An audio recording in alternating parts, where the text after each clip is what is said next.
ISF 2026-এ বিধানসভা নির্বাচনে কতগুলো আসন জিততে পারে, জনগণের সমর্থন কতটা আছে এবং বাস্তবে কতদূর যেতে পারবে দলটি। ইতিহাস বলছে নতুন দলগুলো প্রতিষ্ঠিত হতে সময় লাগে, কিন্তু আইএসএফের উত্থানটা একটু আলাদা, কারণ মাত্র কয়েক বছরের ভিতরেই নওশাদ সিদ্দিকী বাংলার রাজনীতির আলোচনার কেন্দ্রবিন্দু হয়ে উঠেছেন। তার স্পষ্টভাষিতা, মাঠে নেমে লড়াই করার ধরন এবং মানুষের প্রতি সহমর্মিতা, এই তিনটে মিলেই আইএসএফকে দিয়েছে আলাদা একটি পরিচিতি। এখন আসল প্রশ্নে আসা যাক, 2026 সালে আইএসএফ কতটি আসন পেতে পারে? ভিডিওর মাঝখানে আপনাদের সকলের কাছে একটিই অনুরোধ, আমাদের ভাইজান পীরজাদা আব্বাস সিদ্দিকী ও নওশাদ সিদ্দিকী কিংবা আইএসএফের সমস্ত খবর সবার আগে দেখতে আইএসএফ ফরএভার চ্যানেলটি সাবস্ক্রাইব করুন এবং পাশের ঘণ্টাটি বাজিয়ে রাখুন। বিশ্লেষকদের মতে এই সম্ভাবনা তিনটে স্তরে ভাগ করা যায়: সংগঠন, ভোটভিত্তি এবং রাজনৈতিক সমীকরণ। প্রথমত, সংগঠনের জায়গায় আইএসএফ এখনও রাজ্যের প্রতিটি ব্লকে পূর্ণ শক্তি গড়ে তুলতে পারেনি, কিন্তু যেসব এলাকায় মুসলিম ভোট, দলিত ভোট বা বঞ্চিত মানুষের বড় অংশ আছে, সেই সব জায়গায় আইএসএফের প্রভাব দৃশ্যমান, আর এইটি তাদের সবচেয়ে শক্তিশালী ভরসা।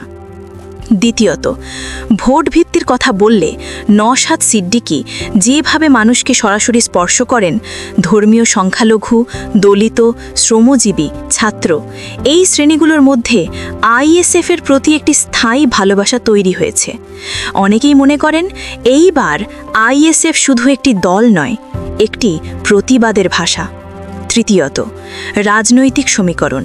2021-এ তারা বাম কংগ্রেস জোটের অংশ হিসেবে লড়েছিল, কিন্তু 2026-এ সেই জোট হবে কিনা তা এখনও অনিশ্চিত।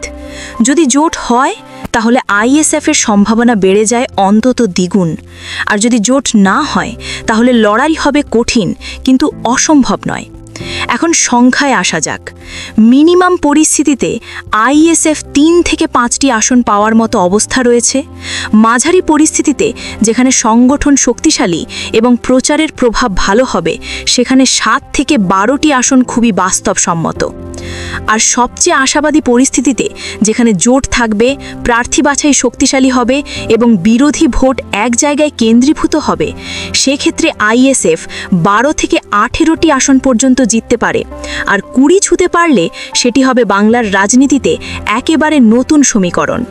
তবে আসল কথা হলো, আইএসএফের লড়াই শুধু আসন নয়, লড়াই হলো স্বর প্রতিনিধিত্ব, লড়াই হলো মানুষকে নতুন রাজনীতির স্বপ্ন দেখানো, লড়াই হলো ভয়ের রাজনীতির বিরুদ্ধে দাঁড়িয়ে পথ দেখানো।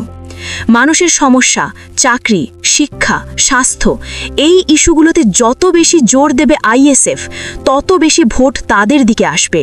আর যদি নওশাদ সিদ্দিকী তার বর্তমান জনপ্রিয়তা ধরে রাখতে পারেন এবং মাঠে আরও বেশি সময় দেন, তাহলে 2026 তাদের জন্য হতে পারে টার্নিং পয়েন্ট। শেষ কথা, আইএসএফ কতটি আসন পাবে তা ঠিক করবে মানুষ, মানুষের ক্ষোভ, মানুষের আশা আর মানুষের স্বপ্ন। যদি গ্রাউন্ড লেভেলে তারা সঠিকভাবে কাজ করে, প্রচারে ফোকাস ধরে রাখে এবং সংগঠন আরও মজবুত করে, তাহলে 2026 আইএসএফের জন্য হতে পারে এক নতুন শুরু এবং বাংলার রাজনীতিতে তারা হয়ে উঠতে পারে তৃতীয় শক্তির সবচেয়ে শক্তিশালী প্রতীক। ধন্যবাদ। আরও এমন রাজনৈতিক বিশ্লেষণ পেতে ভিডিওটি লাইক ও শেয়ার করুন, আর জানাতে ভুলবেন না আপনার মতে আইএসএফ 2026 সালে কয়টি আসন জিততে পারে।